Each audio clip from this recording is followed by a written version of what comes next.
కొన్ని విషయాలు మన జీవితంలో ఏసైకి తప్ప ఇంకెవరు చేయలేరు అన్న పరిస్థితిని నేను ఎదుర్కొన్నాను అన్నవారు ఉన్నారా? ఎన్నోసార్లు ఎదుర్కొంటూ ఉంటాం కదా.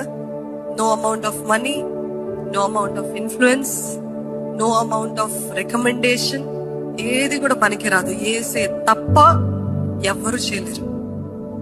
ఏసే స్వస్థపరిస్తే తప్ప, ఏసే గర్భము తెరిస్తే తప్ప, ఏసే కార్యము జరిగిస్తే తప్ప ఏ మనుషుడు చేయలేడు. God will purposely bring us to that point కదా.